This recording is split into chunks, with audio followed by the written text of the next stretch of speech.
We have a ton of breaking news tonight. Straight ahead, it is no secret that Joe Biden hates Republicans. He likes to compare them to terrorists, calls them ultra-MAGA extremists, doesn't even really want to be seen in the same room with them. In fact, Joe has now refused to negotiate on pretty much almost everything, including the debt ceiling. And for Joe, it's simple. It's his way or it's the highway.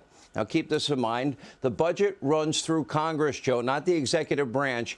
But for 97 straight days, Joe Biden has rejected Kevin McCarthy, the Speaker of the House, all of his meeting requests. He wouldn't even pick up the phone and take McCarthy's calls. He even blasted a GOP bill raising the debt limit, the very thing that would prevent the U.S. from defaulting.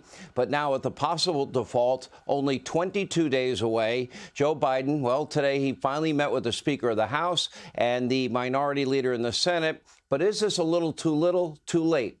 All right, coming up tonight, we'll ask Louisiana Senator John Hannity that question. But first, we start tonight with this.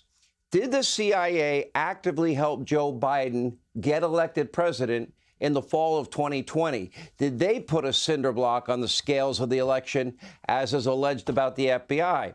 We have a bombshell new report from the House Judiciary Committee. It is exposing a shocking level of election malfeasance among employees at the CIA. According to FoxNews.com, quote, the CIA may have assisted in obtaining signatories for the letter signed by 51 former national security officials discrediting the Hunter Biden laptop as Russian disinformation ahead of the 2020 presidential election.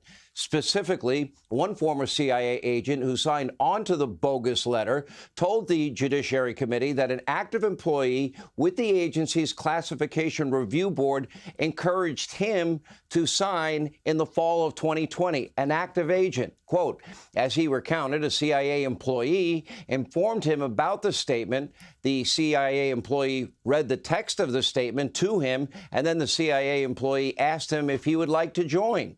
Now, put simply, it appears that the CIA was framing pro-Biden election disinformation to its former agents in order to fast-track a letter discrediting the New York Post's very real reporting about the very real Hunter Biden laptop from hell. Now, the question is, well, why? Well, that should be obvious, to give Joe Biden a lying talking point prior to a presidential debate later that week.